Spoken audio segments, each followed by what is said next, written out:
Vamos abrir as nossas Bíblias, irmãos. Num salmo muito conhecido, muito querido. Salmo 91. Nós vamos nos deter no versículo 11 e 12. Mas antes, vamos ler o versículo 1 e 2. Aquele que habita no esconderijo do Altíssimo e descansa à sombra do Onipotente. Diz o Senhor, tu és o meu refúgio e a minha fortaleza, o meu Deus, em quem confio. Vamos para o versículo 11. Porque aos seus anjos ele dará ordens a teu respeito, para que guardem você em todos os seus caminhos. Eles o sustentarão nas suas mãos, para que você não tropece em alguma pedra. Senhor, esta é a tua palavra, Pai. Senhor, que nós possamos, ó Pai, ser ministrados conforme o Senhor deseja. Usa-me, Senhor, como um vaso de barro que eu sou, ó Pai. Que não seja eu aqui, mas seja a tua boca, Senhor amado, para trazer transformação para o teu povo, a começar por mim. Em nome de Jesus. Amém. Podemos sentar, irmãos. Irmãos, um dos salmos mais conhecidos da Bíblia, né? E provavelmente também um dos mais mal interpretados e usados, é o Salmo 91.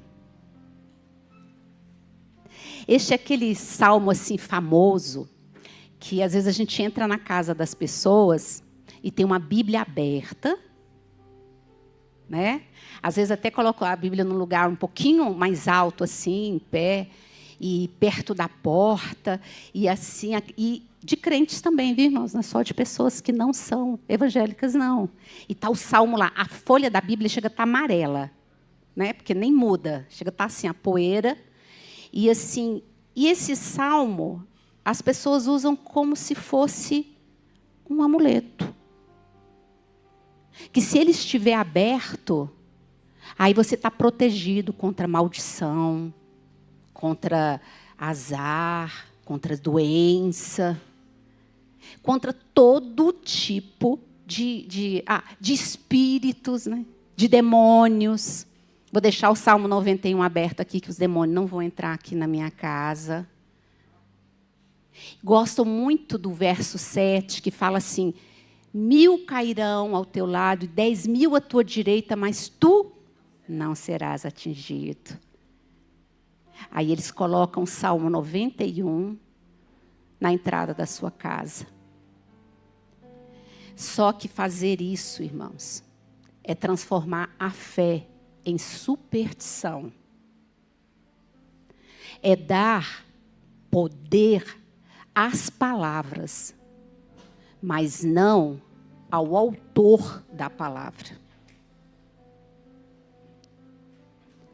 Ser cuidado para que não caiam ali do teu lado não é uma mágica. O Salmo 91 não é mágico.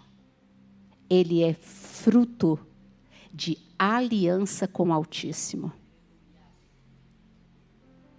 Então, assim, é por isso que este salmo, ele tem nome e endereço. Ele é aplicável a todos aqueles que servem a Deus, aqueles que habitam, ou seja, aqueles que moram e confiam no Senhor.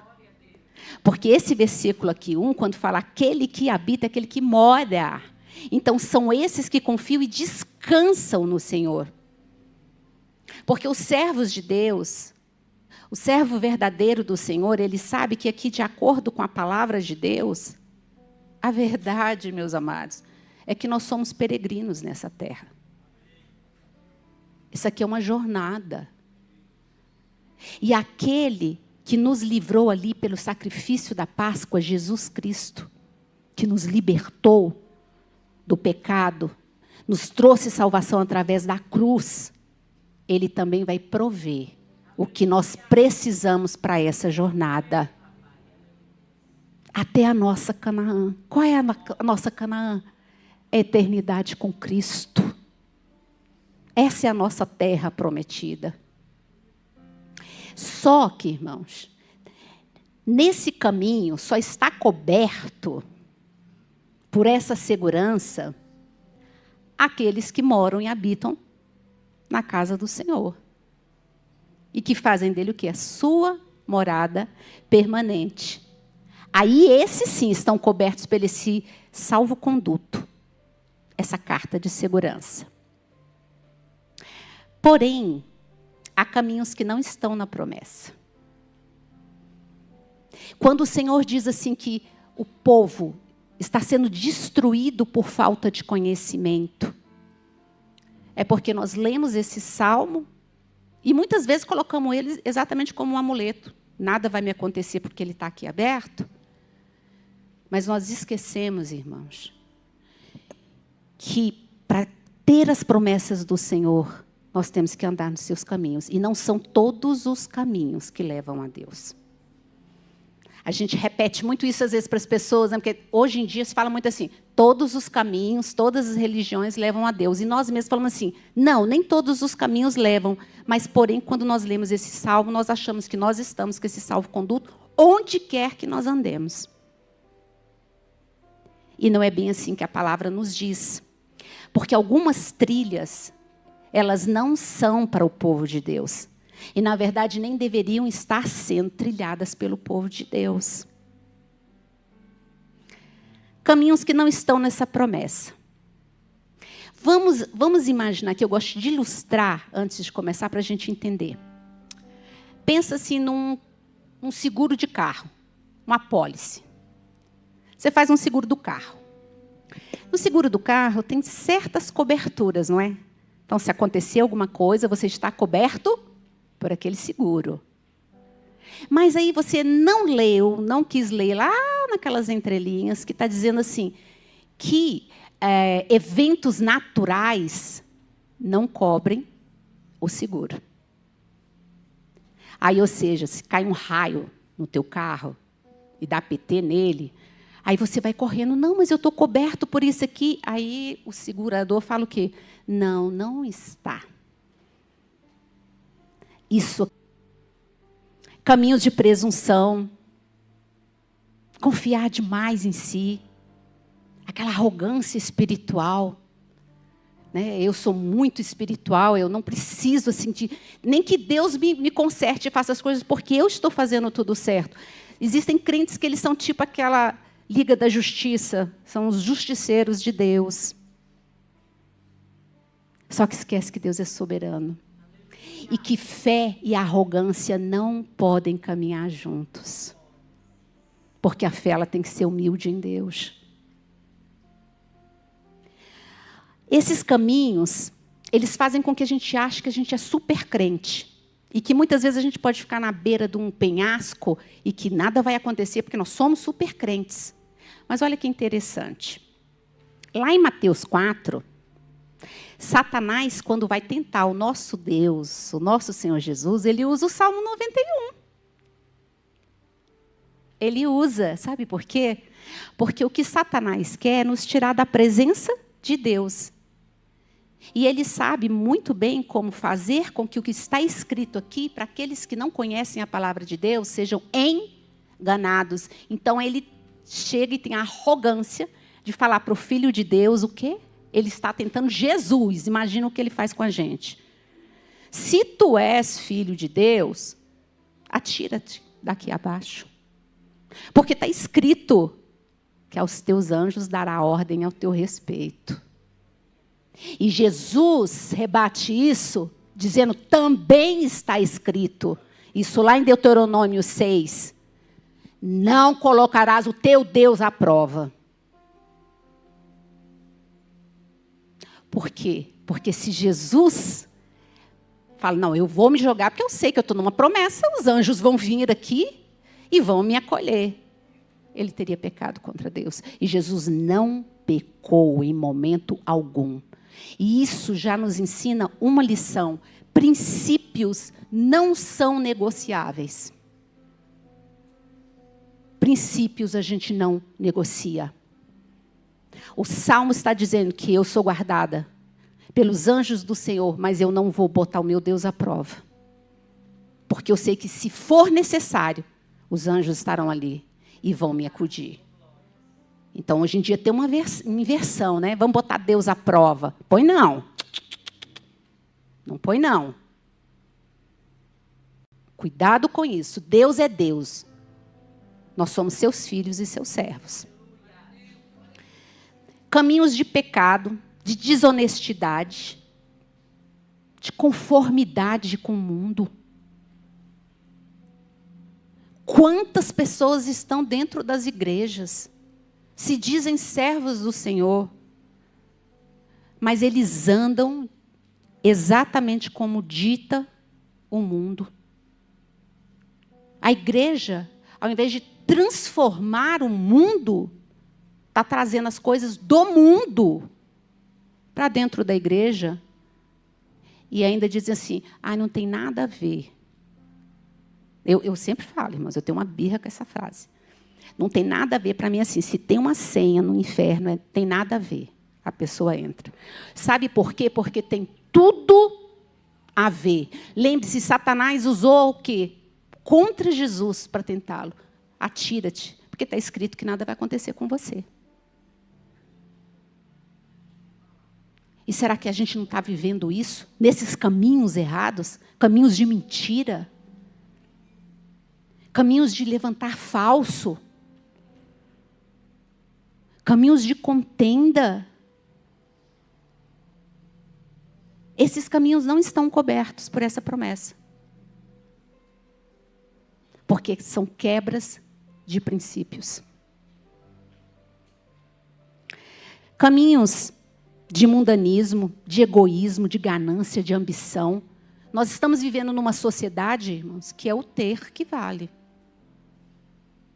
O ser, ele já quase não existe. Mas, entendam, há uma diferença entre ambição e ganância. A ambição, quando ela é alinhada com a vontade de Deus, ela pode ser boa e neutra. É a ambição de você estudar, você formar, você comprar uma casa maior para a tua família, dar um conforto para a tua família. É bênção de Deus, irmãos. Isso é bênção de Deus. Mas tudo tem seu limite. Você sabe que a prioridade da sua vida é Deus. O trabalho não é mais importante do que você vir adorar o Senhor. Agora, a ganância não. A ganância, ela é desmedida. Ela é o quê? É aquela, quanto mais dinheiro você tem, mais você quer. E muitas vezes as pessoas se tornam avarentas, porque não é para gastar, é para ter. É para ter poder. E aí, normalmente, a gente vê tantas pessoas com tanto dinheiro, mas eles não ajudam a ninguém, porque eles querem o poder. Quem é o Deus deles? É o dinheiro. Então, o povo de Deus tem que ser esclarecido. A ambição alinhada com Deus, Deus tem o melhor dessa terra para nós. Mas nada é mais importante do que Ele. Não é a bênção, é o dono da bênção.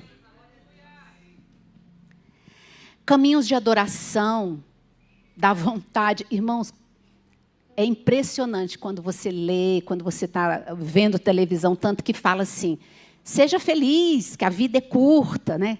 Faça o que o seu coração está mandando. Mas nós não somos assim não, sabe por quê? Porque a gente aqui, a gente conhece a Bíblia.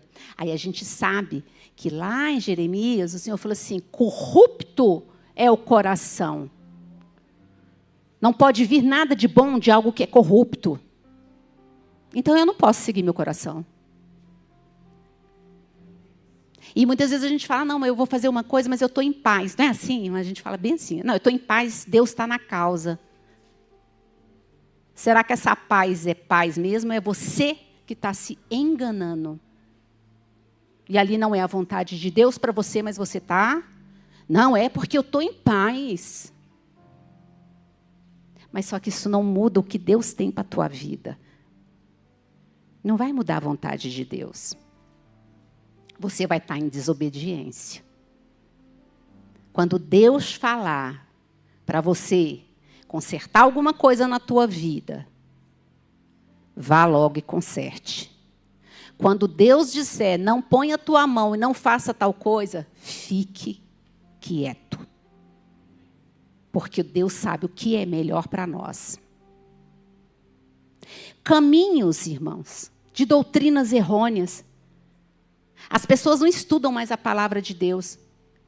Mas a Bíblia nos fala o quê? Que a fé vem pelo ouvir e o ouvir o quê? A palavra de Deus. O Espírito Santo vai agir na sua vida como? Quando você está estudando a palavra de Deus. Aí não estuda a palavra de Deus, quer ser cheio do Espírito? Aí está quebrando um monte de princípios que Deus está falando que não pode, e você ainda acha que você está com a razão. Porque você desconhece a palavra de Deus. Mas Deus não vai nos ter por ignorantes, irmãos. E nem por inocentes. Porque Ele deixou a palavra dEle para nos ensinar o caminho que nós devemos seguir. Esse evangelho que é moldado ao quê, gente? Ao gosto humano. Não é? É um evangelho que não é evangelho. É um evangelho que fala para você olhar para você. Se a Bíblia fala que nós não temos nada de bom em nós.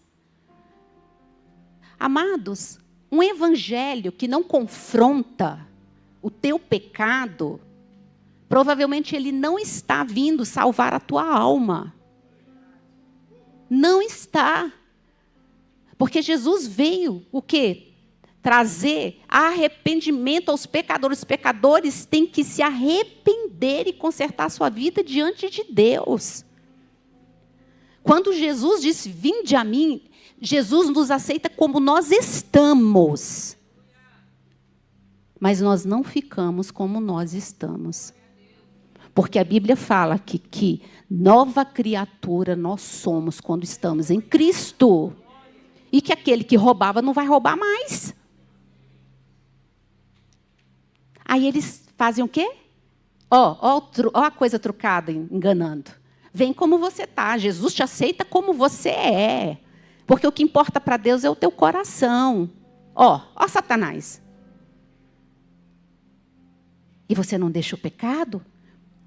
Como que alguém pode adorar, entrar no santo dos santos e adorar a Deus numa vida pecaminosa, se a Bíblia fala categoricamente que sem santidade ninguém verá a Deus? Então é um evangelho de facilidades. Ou seja, não é evangelho. E aí eu digo uma coisa para vocês, irmãos. Sem medo algum no que eu vou falar. Cuidado. O Jesus que está sendo pregado em muitos lugares por aí não é o Jesus Cristo, Filho de Deus da Bíblia. Porque a Bíblia não se contradiz. Práticas superficiais. Não é o que a gente está vendo muito por aí? É uma fé rasa. É uma fé rasa. Deu um ventinho, uma tribulação, a pessoa não, já saiu, já não quer mais saber de Deus. Aí eu acho bem interessante, eu gosto sempre de falar isso. Às vezes eu acho um pouco, quando alguém fala assim, Senhor, manda perseguição para a igreja, né? Irmãos, leiam um livro chamado Livro dos Mártires.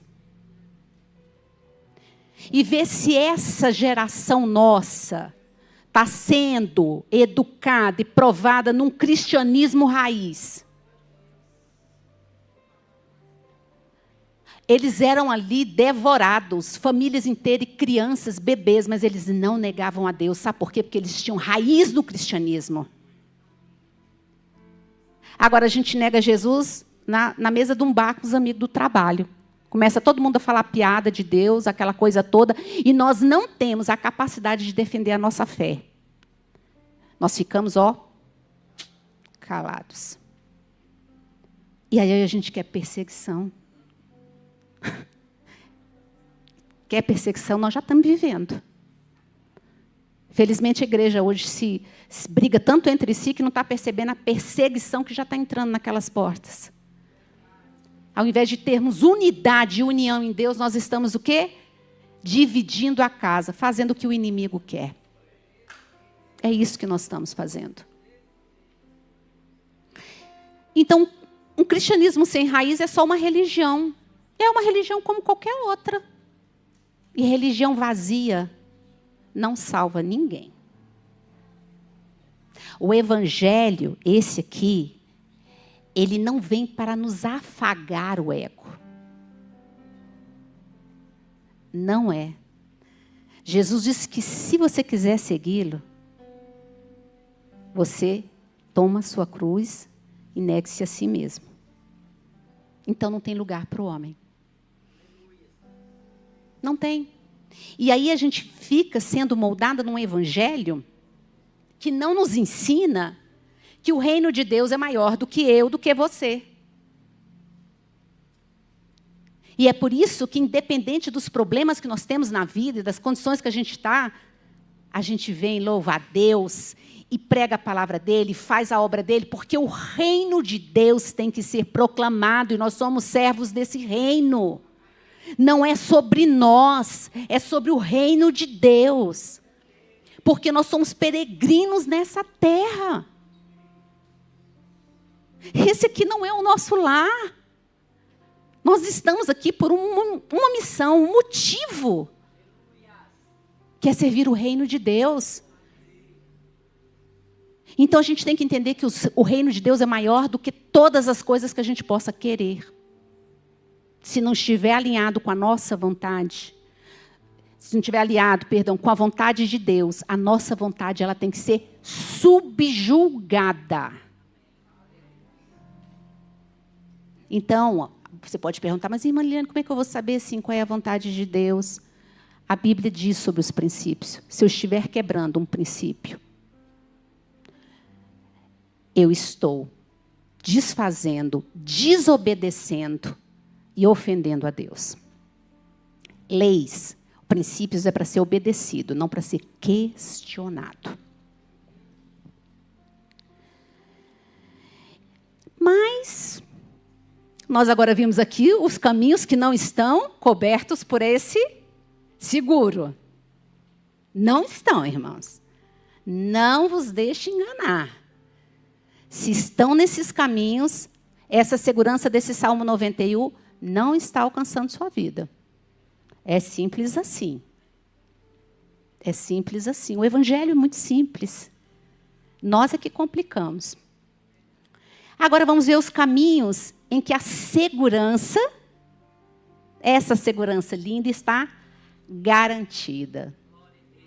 Essas são para os servos do Senhor, amém? E aqui tem servos do Senhor. O caminho da fé humilde, o Senhor Jesus. Irmãos, nós temos que entender e praticar o que a Bíblia nos diz. A fé humilde em Jesus é a gente ter confiança. E nós vamos ver aqui agora o que é viver confiando e dependendo de Deus. E nós vamos ver assim, quantas vezes nós somos assim, a gente fala coisa que a gente nem percebe. E a gente fala muita coisa que a gente não faz. Pior ainda, quer cobrar do outro uma atitude que você não tem. Porque você não sabe o que é uma fé humilde. A fé humilde, ela começa quando a gente entende que todos nós somos pecadores. Todos nós somos falhos. Todos. Paulo vai dizer lá em Romanos que todos pecaram.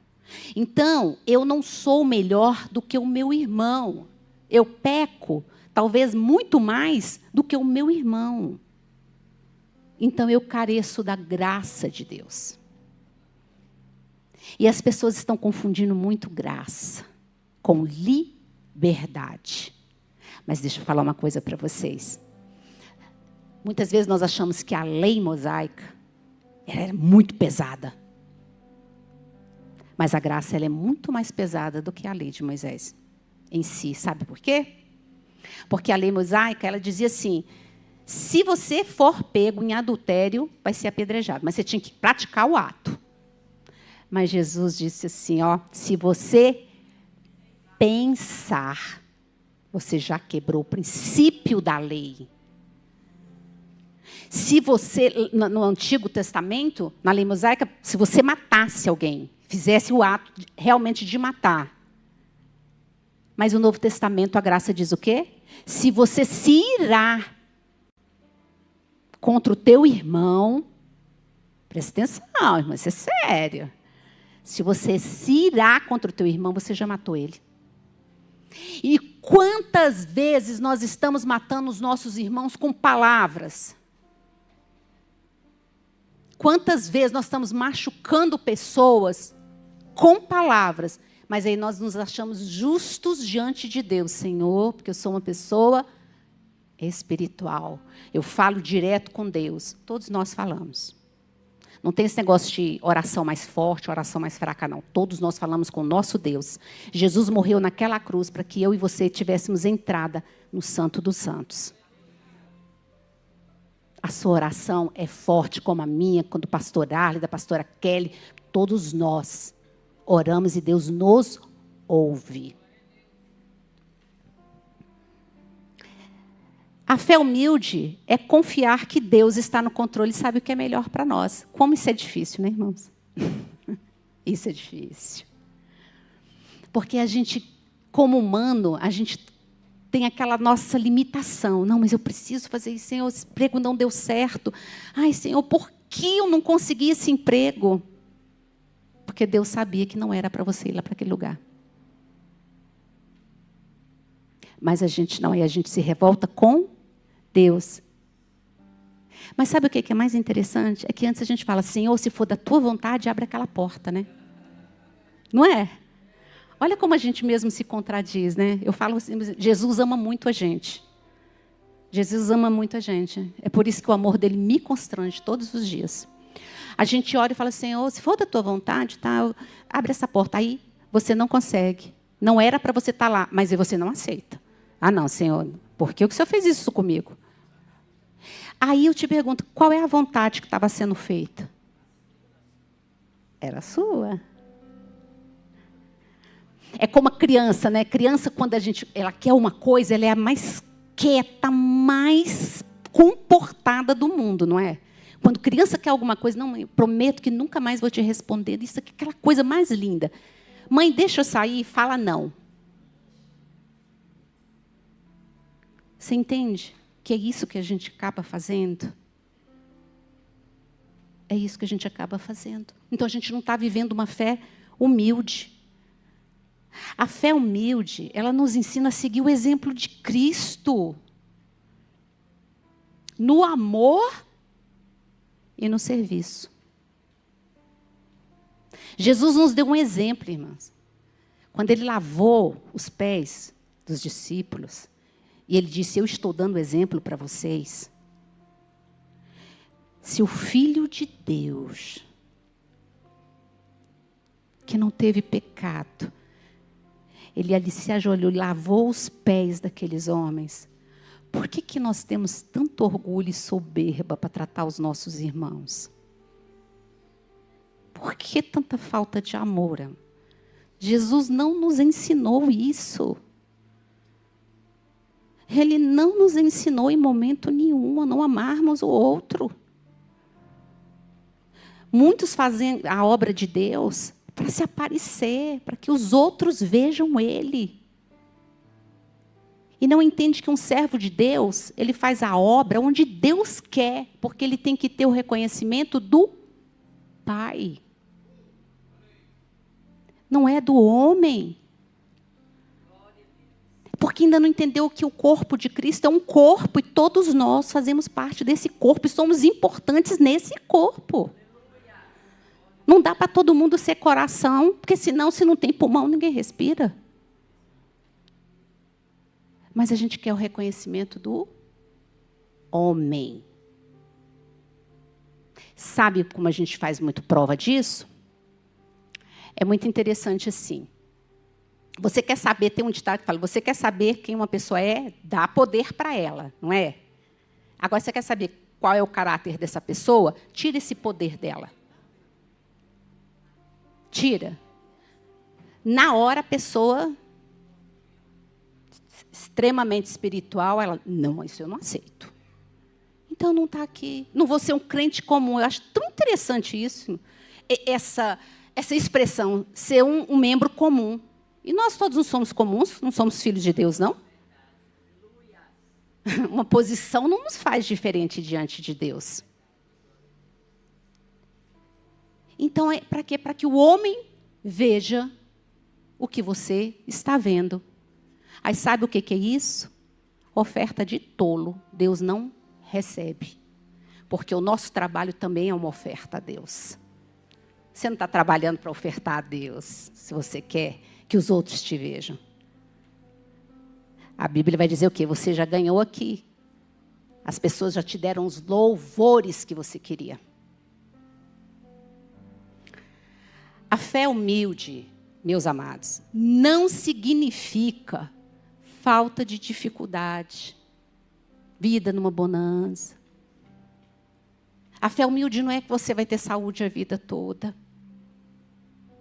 A fé humilde, ela vai te ensinar que apesar das dificuldades, Deus não perdeu o controle da sua vida. E nós não entendemos muitas vezes os propósitos de Deus. Se algo na sua vida ainda não está acontecendo, é porque tu não está preparado. Se você tem uma criança de 4 anos e ela te pede uma faca para brincar, ela não tem maturidade para estar com aquela faca na mão. Então a gente ainda não está preparado, porque Deus sabe. O propósito é mais lá na frente. E muitos de nós vamos viver a nossa vida, a nossa jornada terrena, e não vamos ver o cumprimento desse propósito. A gente não vai entender. Abraão viu isso tudo aqui que aconteceu? Não, mas ele confiou na promessa de Deus. Que ele seria pai de muitas nações. Entendeu o propósito? Mas a gente não consegue entender. Então a fé humilde, ela nos ensina assim, Deus está no controle. Ou eu confio em Deus, ou eu não confio. Às vezes a gente é um pouco dura, e outro dia eu falei isso, olha, eu não brinco de ser cristão, nós não podemos brincar de ser cristão. Ou nós somos, ou nós não somos. O tempo está se extinguindo, irmãos. Agora vai ser a hora de começar a provar quem é de Deus e quem não é. Porque a perseguição ela já está. E nem é tão implícita assim.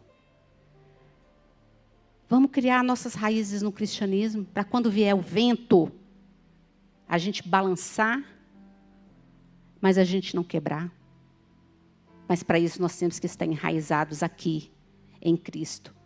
E essa fé humilde, ela nos fala o quê? Que nós vivemos por fé, não por visão. Tem um hino que é muito lindo, mas o que é viver por fé, Liliane, e não por visão? Às vezes está dando tudo errado, irmãos, mas você tem a fé. Que, de uma forma ou de outra, aquilo vai se resolver. Não da forma que você quer, mas da forma que Deus tem e que é o melhor para você. A gente precisa amadurecer e deixar de ser crianças mimadas. Paulo fala o quê? Que o povo é infantil.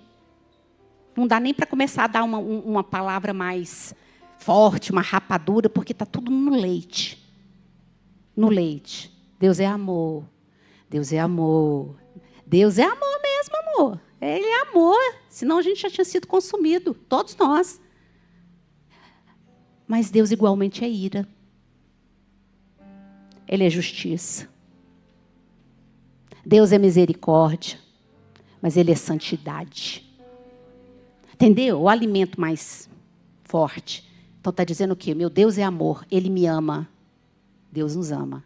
Nos ama, irmã. Mas Ele é santo. E eu preciso ser santa e separada desse mundo, senão eu não vou ver o meu Deus.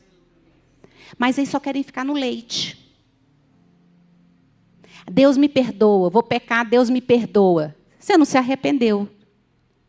Deus perdoa quem se arrepende. Se você está pecando e voltando a fazer o pecado, pede a Deus perdão, volta a fazer o pecado, você está sendo iníquo.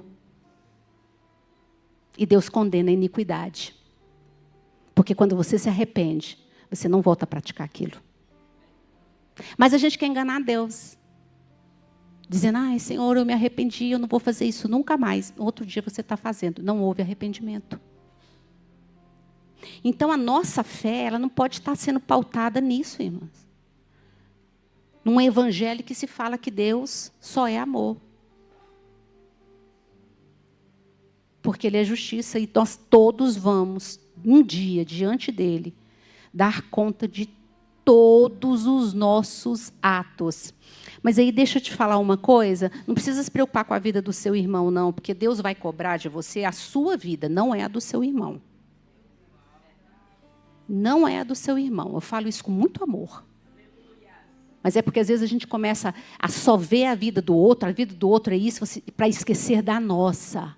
Só que no grande dia, quando a gente fechar nossos olhinhos aqui, ó, aí não tem mais jeito. Ou foi para Jesus ou não foi.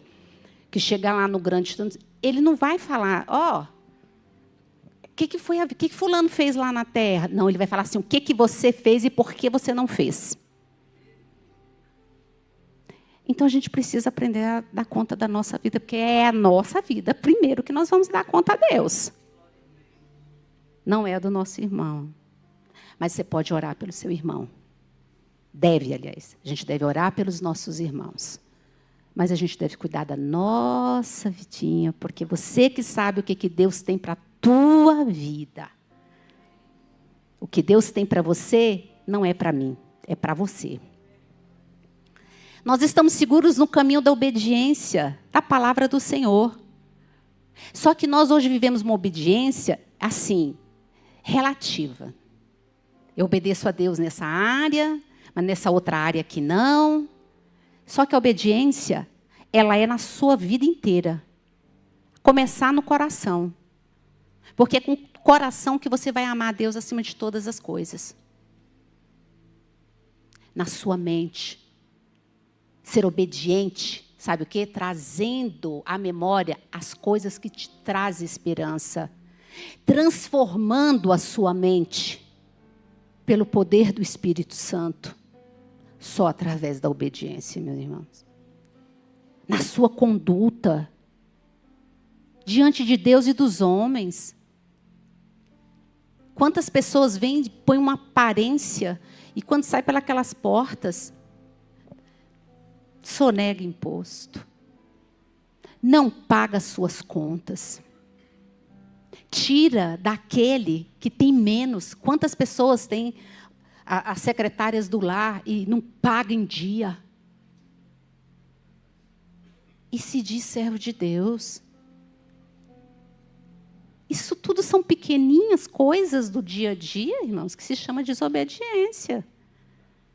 A sua conduta, Deus está vendo, mas os homens também estão vendo, porque você é a Bíblia que muita gente não lê. E nós somos aqui testemunhos de Jesus. E que testemunho é esse que você está dando? Né? É meio controverso isso. Mas aí se fala assim, não, eu sou, né, espiritual. Mas quebra um monte de princípios. Não está coberto por essa segurança do Salmo 91. A fé humilde, eu acho muito linda assim, essa ilustração. Ela é uma fé infantil. Note, eu falei infantil, não imatura. Ela é infantil. Jesus disse que a gente tem que receber, né, o reino como uma criança. Sabe por quê? Porque a fé infantil em Deus é como uma criança que você chega e fala, nós vamos para tal lugar. Irmãos, ela entra no carro, ela não sabe para onde ela vai, ela não sabe se você é novo na carteira, ela não sabe se sabe dirigir ou não sabe, se você vai se perder no meio do caminho, mas ela vai ali, ó, quietinha, alegre, porque ela confia que você está no controle. Essa é a fé infantil. É a fé mais pura que existe. Essa fé é a fé do Evangelho. Sabe, Paulo, Silas, açoitado, num terror que eles viviam nas prisões romanas, aí eles cantavam. Louvavam a Deus. Sabe o que é isso? É uma fé de que estava tudo dando errado, mas eles sabiam que o pai deles não tinha perdido o controle. Se eles estavam ali, era por um motivo.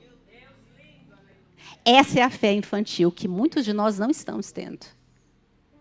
Nós estamos questionando. Então, Deus nos manda fazer algo e a gente fica, não, mas será que Deus sabe mesmo o que Ele está fazendo? Será mesmo que é o melhor para mim? Aí a gente, não é como uma criança, a gente não tem um coração realmente de confiança. Ela é só da boca para fora. O caminho da ética, irmãos. O caminho de uma ética cristã e de uma honestidade inflexível. Integrar, sabe, ser uma pessoa íntegra e um cristão não é em circunstâncias. É em toda e qualquer circunstâncias. A integridade, ela nos chama a não ficar preocupados com a opinião do outro. Porque a opinião do outro diz mais sobre ele do que sobre você. E muitas vezes as pessoas dão opiniões nas nossas vidas do que elas querem que você faça. Mas nós não somos íntegros para saber que o cristão tem que ser autêntico. Porque a autenticidade faz com que a gente viva essa palavra aqui. Ah, Liliane, mas assim como? Vamos trazer um exemplo.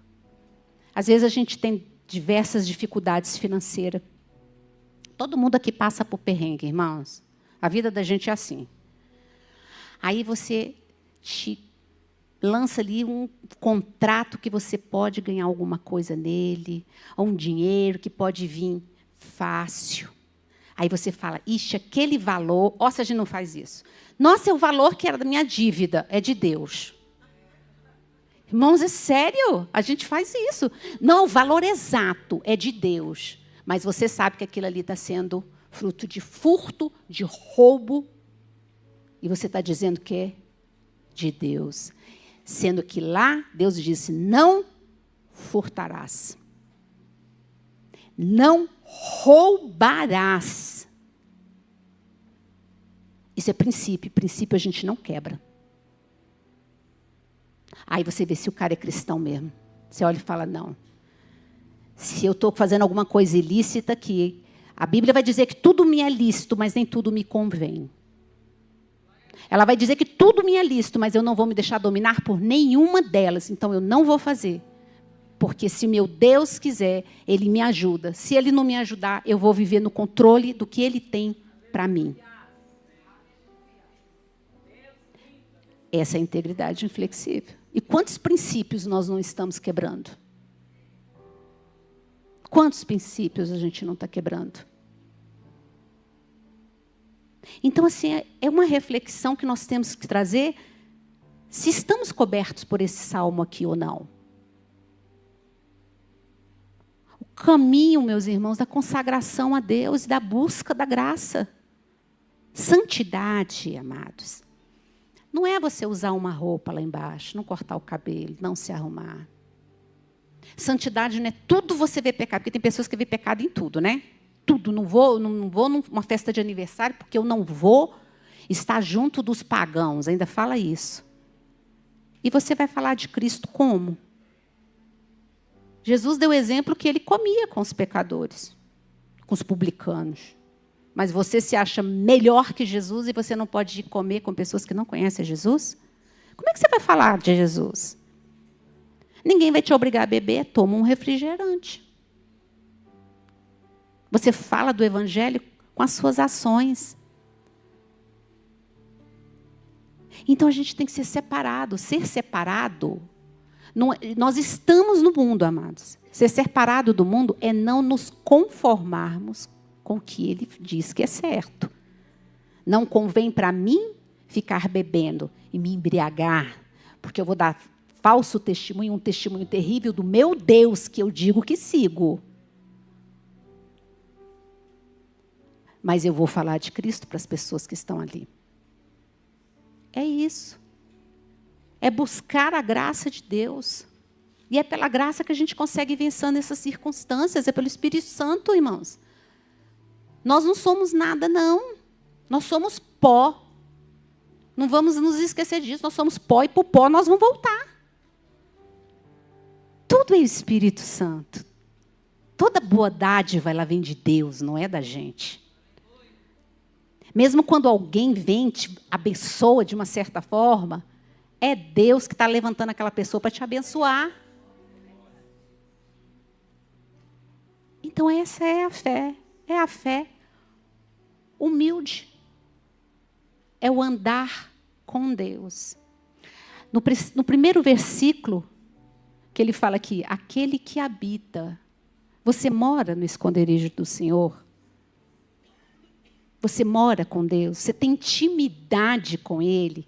Porque o morar aqui é ter intimidade. Na nossa casa, a gente não tem intimidade com os nossos filhos, com os nossos maridos, com pai, mãe, irmãos. Você vive essa intimidade com Deus? Porque se você não vive, você não mora com Ele. Você é só visitante. Ou Ele é visitante na tua casa. E com visitas, a gente não abre tudo. Então, a gente tem que morar. Aquele que habita, aquele que mora no esconderijo do Altíssimo. E você está morando no esconderijo do Altíssimo. Mas eu tenho uma boa notícia. Se você ainda não está morando com Ele, Jesus Cristo tem uma morada para você. E Ele te recebe. E Ele vai te mostrar um amor que nos constrange. O que nós precisamos é nos arrepender dos nossos pecados e reconhecer a soberania do nosso Deus. Só que esses caminhos, irmãos, eles também conduzem a condições diversas. Olha só, todos os teus caminhos. Mas esses nossos caminhos, eles não são mutáveis, eles não mudam. Quantas vezes a gente já mudou de cidade? Quantas vezes você estava aqui, Deus mandava você para um outro lugar? Quantas pessoas já não passaram pela nossa vida, irmãos? Pensa na sua infância, quantas pessoas fizeram parte por um determinado tempo e depois elas não foram mais e a sua vida foi mudando. E você foi perdendo seus pais, você foi perdendo pessoas que eram importantes, você foi se readaptando. Mas Deus não muda. Ele é o mesmo. Às vezes esses caminhos, eles são pedregosos. Olha, teu pé em pedra. E tem muito pedregulho por aí. Mas deixa eu dizer uma coisa para vocês. O perigo desses pedregulhos são as pedras bem pequenininhas. Porque as grandes você vê e dá um jeito de desviar. Mas sabe aquelas pequenininhas que quando você pisa você escorrega? Essas normalmente nós não damos atenção para elas. E são elas que fazem a gente cair. São caminhos que o que acontece? Muitas vezes nesses caminhos a gente traçou uma coisa, porque é muito interessante, né? A gente faz um plano na nossa vida, né? Você pega uma criança e fala, o que você vai ser quando crescer? Você é astronauta, né? É muito interessante, o menino quer ser astronauta, policial e tudo. E aí ela cresce e não é nada daquilo. Porque nós temos que entender que nessa fé humilde, nós vamos ser o que Deus traçou para nós sermos. E Ele sabe o que é melhor para nós. Então, a fé humilde, ela envolve que nós vamos tropeçar, que nós vamos nos machucar, que nós vamos passar por tentações terríveis, provações terríveis, como essa que eu falei lá do dinheiro que vem, se está sendo provado, pega ou não pega. Nossa, não tem ninguém olhando, eu vou tirar esse dinheiro, mas Deus viu. Então, esses caminhos, eles passam por isso. Todos nós vamos passar por isso. Mas enquanto nós andarmos nesses caminhos, nós estamos sendo guardados pelo Salmo 91. E aí eu já estou caminhando para o fim. Sabe por quê, irmãos? Nós temos essa certeza. Porque ele vai dizer assim, aos seus anjos dará ordem ao teu respeito. Pessoalmente, Deus cuida da sua vida. Deus cuida de você pessoalmente. aumente. Essa vigilância é para sempre. Todos os teus caminhos. O que diz lá em Isaías 42? Ele vai dizer assim, o Senhor diz, eu o guardarei. O Senhor está dizendo, eu vou te guardar. O que o Salmo 121 diz? O Salmo 121 diz o quê? Que o Senhor é que te guarda. Que aquele que guarda Israel, ele não dorme. Ele não cochila. O Salmo 121 vai falar que Deus guarda a nossa entrada e a nossa saída. Desde agora e para sempre. Então, os que andam no caminho do Senhor, eles são guardados por essa promessa. Irmãos, nenhum anjo vai poder chegar diante de Deus e falar assim, eu não pude guardar a Maria, porque ela tropeçava demais. Eu não pude guardar o João, porque o caminho dele era longo demais. Eu não pude guardar a fulana, porque ela era muito delicada, ela sofria demais. Não. A Bíblia nos diz que nós seremos guardados até o fim. Porque lá em Isaías o Senhor diz que Ele guarda os pés dos seus santos. Então, fechando aqui, irmãos. O que Deus realmente nos prometeu é que Ele vai nos guardar firmes, a nossa fé, até nós chegarmos na nossa Canaã. E quando a gente estiver guardado por esse salmo, porque nós estamos andando nos caminhos do Senhor, pode vir a dor, o sofrimento, a doença, mas também a bonança, os momentos bons. Nada vai nos separar do amor de Deus. Porque a gente entendeu que nós estamos aqui em uma jornada. Nós somos peregrinos nessa terra. Mas que assim como o Senhor proveu o maná lá no deserto, Jesus também proveu o maná para cada um de nós, o maná diário para cada um de nós. E nós estamos caminhando, irmãos, para a nossa Canaã. A nossa Canaã é o que? A eternidade, que Jesus já foi guardar para nós. Amém, irmãos? Que nós possamos andar nos caminhos do Senhor.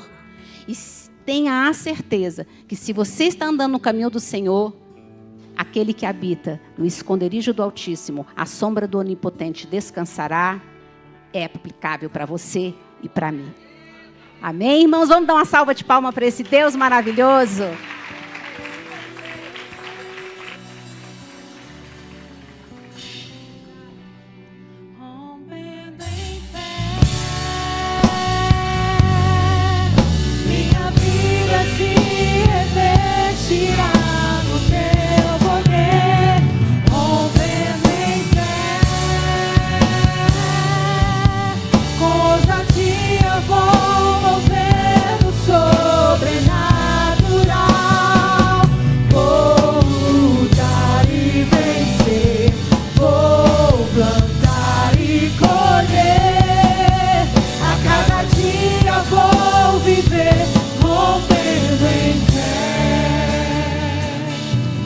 Coloque de pé. Eu quero orar por mim e por você nesse momento. Por que talvez possa dizer, pastor, por que orar? Esse é um momento pessoal. Uma mensagem dessa, ela é muito pessoal para cada um de nós. Sim ou não? De nós nos analisarmos e declararmos, Senhor, eu estou habitando de fato na sua morada? Ou sou alguém que tem uma placa lá que o Senhor mora, mas o Senhor não faz presente? Será que o Senhor está morando na nossa casa de verdade? Ou nós somos alguém que o Senhor de vez em quando dá uma passadinha lá? Eu preciso entender, querido. Eu preciso entender e colocar isso em prática na minha vida. Religião sem amor é uma performance sem propósito. Religião sem amor é uma performance. Tem muita gente vivendo performance. Cada dia ele está de um jeito. Aonde entra o amor? Quando eu amo o meu próximo, quando eu amo o meu irmão. Não adianta falar de uma palavra que eu não vivo e não sou capaz de amar, perdoar, abraçar, dizer que realmente eu mudei. Eu preciso estar em Cristo. E é por isso que a cobertura dele só vai estar sobre mim se houver obediência. O povo que estava no Egito, o Senhor tinha dado uma ordem para eles matarem, imolarem um cordeiro, pegar o sangue e passar nos umbrais, mas não sair antes da hora. Tinha um sinal. Muitas vezes a gente não observa. Deus nos dá sinais para que a nossa casa esteja coberta pelo sangue. Se eu sair sem o tempo de Deus, ou fazer as coisas sem o tempo de Deus, a minha casa sai da cobertura. E eu preciso ter cobertura. Está chegando a Páscoa. A Páscoa é a passagem. E o anjo da morte passou. E uma das coisas que o anjo da morte olhou era se tinha no portal o quê? O sangue, a marca do sangue. Isso correspondia o quê? O Senhor estava ali. Foi o que foi pregado hoje. Então eu não posso tirar minha casa do sangue do Cordeiro. Eu preciso dizer: Senhor, eu quero reconhecer que eu preciso a cada dia que o meu lar seja acobertado pelo teu sangue. Eu preciso reconhecer que o meu lar precisa estar debaixo da tua cobertura. Eu não quero fazer nada direcionado por mim mesmo, pelos meus achismos ou por palavras humanas. Eu quero ser guiado pelo teu Espírito Santo. Eu quero ser conduzido pelo teu Espírito Santo. Eu quero que o teu Espírito Santo me conduza a cada dia. Me ajuda a dominar, Pai, os meus desejos. Eu não sou um homem guiado pelo meu estômago. Tem muita gente que está na igreja, Senhor, porque precisa ser alimentado fisicamente. Não, Pai. A nossa busca contigo é espiritual. O nosso alimento vem do céu, porque nem só de pão viverá o homem, mas de toda a palavra que procede da boca de Deus. É da boca do Senhor que vai prover a nossa vida. Por mais que as circunstâncias estejam difíceis, como foi dito aqui, eu tenho uma palavra, eu estou debaixo de uma palavra, eu estou debaixo dessa cobertura. Aquele povo que estava no Egito era para ser sacrificado e ser morto ali no Egito, mas o Senhor colocou eles debaixo do teu sangue. Nos coloca debaixo do teu sangue. Se alguém saiu debaixo do teu sangue, que nós possamos voltar hoje. É debaixo do teu sangue que nós queremos estar. É debaixo do teu sangue que nós queremos andar. É debaixo do teu sangue que nós queremos romper, para que o teu nome seja glorificado. Passa o teu sangue nos umbrais da porta desta igreja. Passa o teu sangue nos umbrais da nossa casa. Passa o teu sangue na nossa vida. Passa o teu sangue sobre a nossa família, sobre os nossos filhos. Guarda a nossa casa, Pai. Guarda a nossa família. E nos ensina, Pai, a ser crentes de verdade. Ser crente de verdade é habitar no Senhor a cada dia, em nome de Jesus. Eu quero perguntar esta manhã: tem alguém que quer entregar a sua vida para Jesus? Talvez você está aqui e ainda não fez isso, e você precisa só debaixo do sangue da aliança com Ele, é que você tem a garantia do seu milagre. Garantia de milagre é só quem está debaixo da aliança dEle. E se você está aqui e ainda não fez isso, você tem a oportunidade hoje. Só levantar a sua mão comigo, onde você estiver. Pastor, eu estava afastado, estava distante, e eu preciso voltar hoje. Uma palavra dessa, irmão, é para a gente refletir, analisar e dizer: Senhor, eu preciso continuamente também renovar minha aliança. Eu preciso continuamente rever os meus passos, para que eu não saia debaixo da tua proteção e o teu nome seja glorificado. Diga comigo: Senhor, eu preciso a cada dia alinhar, limpar e purificar a minha aliança contigo dia após dia, em nome de Jesus. Você pode dar uma salva de palmas ao Senhor?